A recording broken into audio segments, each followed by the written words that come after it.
Welcome back, everyone. Well, as you know, if you live in Saratoga Springs, we have a unique form of government. It's called a commission form of government.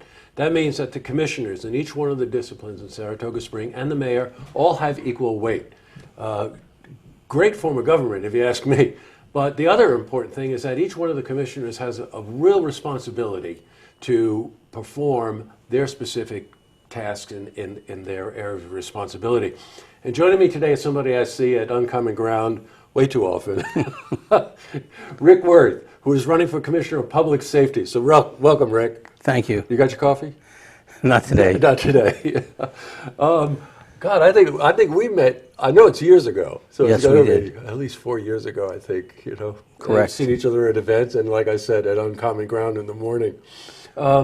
You held this position, public safety, a couple of terms ago, correct? Yes, in 2010 and 2011. Got you. I know outside of the fact, baptism by fire, you learn a lot in that course. You've got a background that's particularly well suited to that title, public safety, right? That's correct. Okay, tell me what that is. I was back in where I come from, down in Long Island. I was basically in law enforcement. Mm-hmm.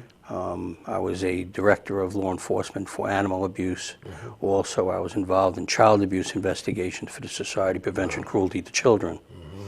I did that for quite a long time. Mm-hmm. I also was involved in retail security. Mm-hmm. And then I was involved with internal investigations in a municipality. Mm-hmm.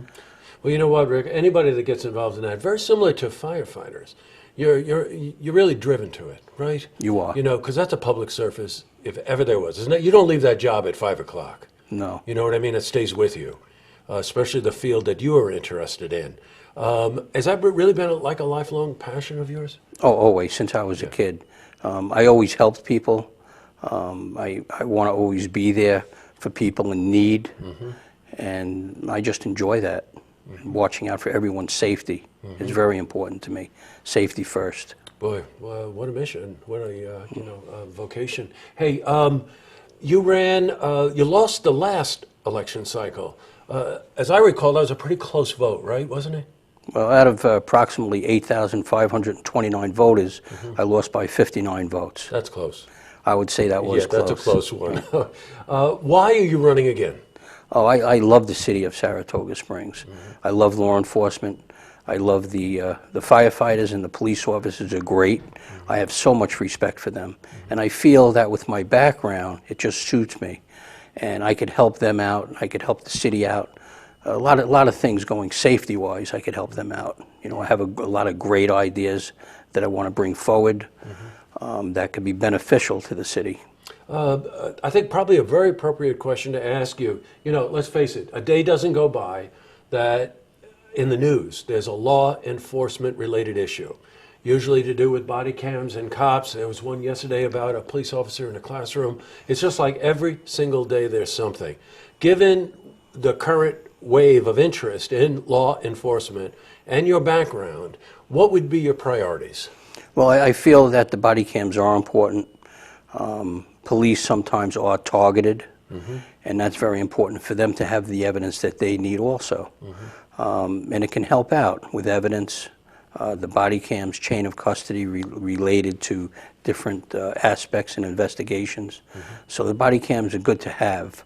And training is very important on a daily basis. Right.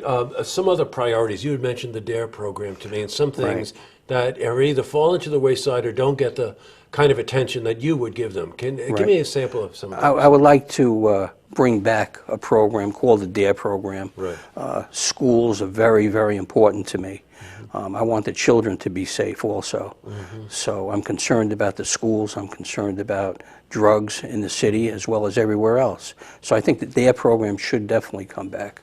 I want to enhance and bring back the traffic division to its full extent. Good. And I think that's very important too. Mm-hmm. How do you feel about things like neighborhood watch, foot patrols, those kinds of things? What I want to do basically is have more of the officers on the street having a dialogue with the people, I think that's so important. I think the neighborhood should get to know who the cop is, and the cop should get to know who the person is. Right. So there's nothing wrong with walking the beat, communicating with people, being pleasant, and people will get to know who everybody is. A type of a family atmosphere. I don't want anybody to be afraid of a police officer.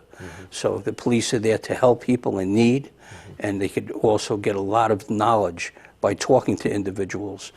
Yeah, you know, I want to just cycle back on the one thing, especially when it comes to kids in schools.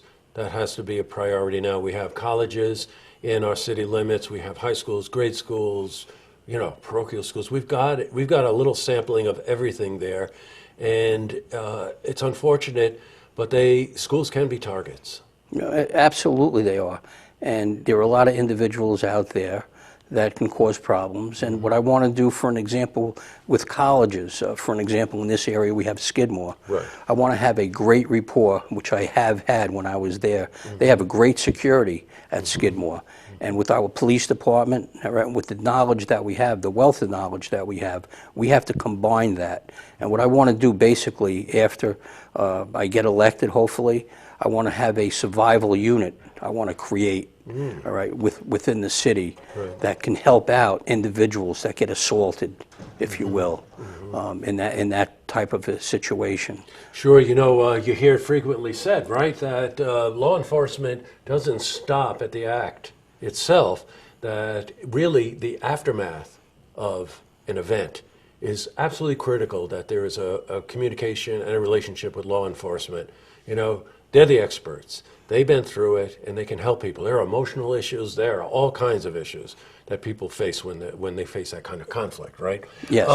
Let me ask you that. Go ahead. I'm sorry. Every individual deserves the privacy and dignity, all right, when needed. And that's so important to keep that secure. Got you. Just one last question.